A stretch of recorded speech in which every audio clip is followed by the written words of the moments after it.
we add salt and vanilla extract.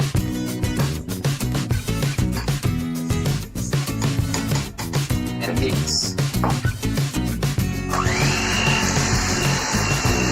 Now we add baking powder and baking soda and we mix together.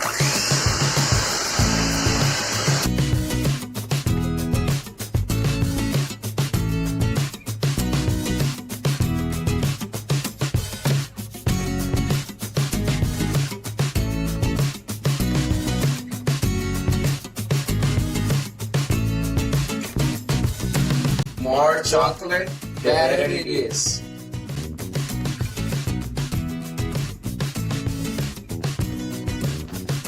This is what it should look like. You need to spray this on it. That's what.